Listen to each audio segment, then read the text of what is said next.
Elbette biz muhaciretdeki Uyg'urlarninki kurashı faqat siyosiy kurash emas.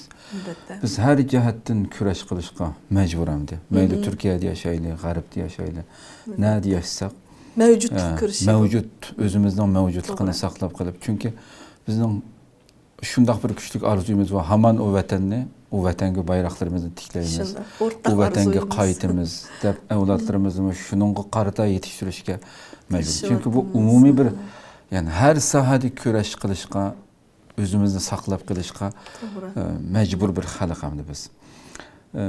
Siz ham de mayli G'arbda uzun yil yashadingiz, u yerdagi Uyg'ur oilalari Türkiye'de kögen bu günden güne yeniden çoğun bulvatkan bu neslninki nerede yaşayan bolsa şu yaninki kültür medeniyetleri bilen bargan sıra Uygurlarninki biz vatanda çoğun olgan o kültür medeniyetten yatlaşış xavfiga muduş kelyapmiz o'xshash mezgilda. Albatta. Eng real mesele bu. Bu nemde qandaq sizce hamda qandaq qilib bir şu her bir aile, her bir Uygur özünün ailesini bir ruhi qo'rg'onga aylantirishi qandaq mumkin? Sizce mumkin mi mesela?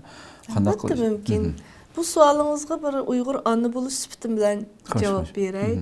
Albatta mening farzandlarim, 3 tane farzandim bor, Amerikada tug'ildi. 2 yoshdan yosh farqi bor. Chet ellarda muajiratda balliq bo'lgan har bir Uyg'ur ana tatlayotgan jafo, ularning g'imi hammasi o'rtaq. Qanday qilib shu bolalarni sog'lom ve Uygur qilib, yani Uygurluk ruhi bilan ve Uygurninki mirasxo'ri qilib tarbiyalamanmi degan bir g'amimizga o'rtaq.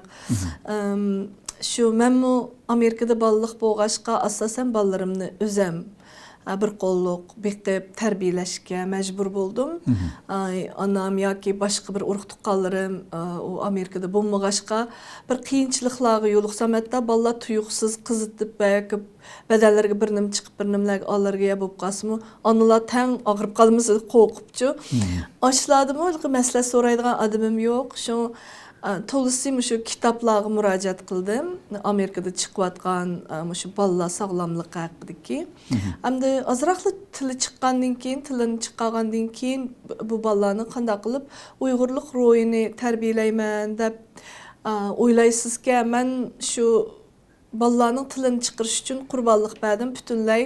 Hamda mening xizmatim Uyg'ur tilida bo'lg'achqa, Uyg'urlar ichida ishlagachga butunlay xizmatdagi tilim Uyg'urcha. Materiallarni ko'rsak, ancha-muncha inglizcha ko'rsakmi, ammo butun so'zlashayotgan atrofimdagi muhit Uyg'ur muhiti.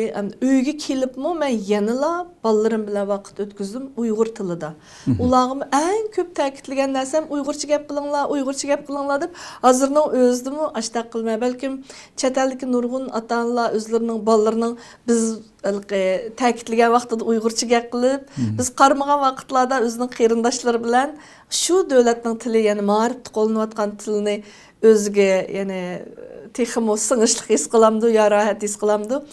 Masalan, bizning bolalarmi bak xushal bir nimalardan huzurlanib, masalan, kinolarni tan ko'rib o'tirgan inglizcha gap qilish ketadi, ixtiyorsiz holda. Ham u vaqtida ularning kayfiyatini bilmay deb undaq bak ko'zga kirolmayman. Ammo odatda o'zimiz paranglashib dasturxonda o'tirganda bo'libmi? Qat'iy inglizcha aralashtirmaslik meningki talabim. Ailemiz dasturxonimizningki qoidasi hamda o'rib odat qoidamiz.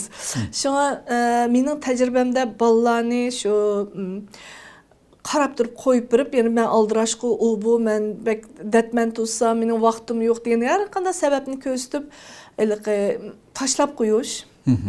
Pekmi mas'uliyatsizlik. Hamda onalar bir qadar ko'p badal to'layapmiz bu jihatda, bolalar bilan bekarak bir bo'lib. Bu yerda hamda bizning erlarga ehtiyojimiz bor. Dada bo'g'ichidan bekarak, ya'ni o'g'it oladi, bola degan bizdan mehr oladi, sizlardan o'g'it oladi. Shunga ikkisi teng moslashsa, masalan, biz parvish qilsak, sizlar tarbiya qilsanglar, Uyg'ur tilida va Uyg'ur örüp adetlerinde siz özünüz bilmey durup Uygur adetlerini balınızga hergiz mi öğütlemeysiz? Uygurlarning uçuravatkan dert elemlerini, siyasetini, yani Uygurlarning arzularini, erkinlik, yani küreşlerini özünüz öğrenmey durup balalarınızga onu yetkizip veremeysiz. Uygur'un tarihini, Uygurlar ming yillarcha e'tiqod qilib kelgan islom dinini boshda o'zimiz o'rganmay turib, bolalarımızga yetkizib beramiz. Shuning bu yerda mas'uliyatimiz bak og'ir. Biz bir zanjir hozir keyingi avlodlarni shu Uyg'ur madaniyati, Uyg'ur tarixi o'zining kimligiga bog'lashda, mening tajribam shu dasturxonimiz bak muhim rol o'ynaydi ekan. Şu Uyghur dastıqını her günlük tamakını birli yeyishga, yani kechilik, kashlik tamog'imizni birli yeyishga o'rib odat qilib yetildirsak, xuddi mashrab faoliyatlari burunqilarning, ya'ni mashrab o'tkazadigan Uyg'urlarning yana bir o'zining madaniyatini, kimligini tanıtadigan maktab bo'lgandek, oilalarni har bir dasturxonimizni mashrabga aylantirib alsak, masalan, butunlay Uyg'urchaga qilib, tamoqlarni Uyg'urcha etib tanishtirib, Uyg'urlar mundaq tamoqni nima uchun etadi? Qachondan boshlab buni yeb o'rgangan? Mushu xil tamoq Xitoy madaniyatidan qanchalik farqlandi? Nima uchun farqlandi?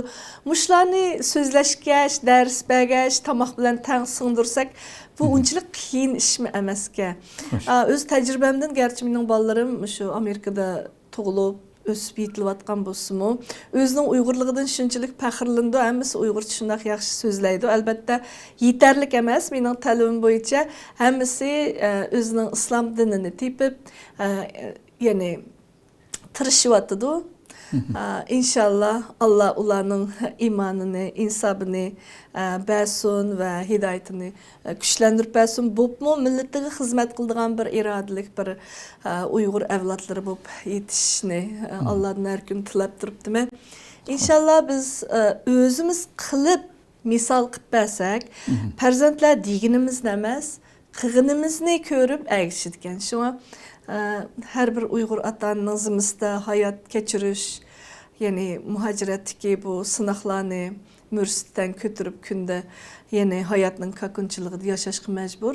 Ammo bu yashashimizning ma'nosi kelgusi avlodlarimizni biz mangan yo'llarda izlarga sap qo'yish bilan ma'nosini topadi deb o'ylayman. Shunga bu ishga bakarak ko'ngil bo'lish kerak, ya'ni bolalar bilan ko'proq vaqt ajratib, Uyg'ur haqida ko'proq o'zi bilimga ega bo'lib, andan bu aqidamizni, bu erkinlik, orzularimizni ularga singdirsak, texmo yaxshi bo'ladi deb qarayman.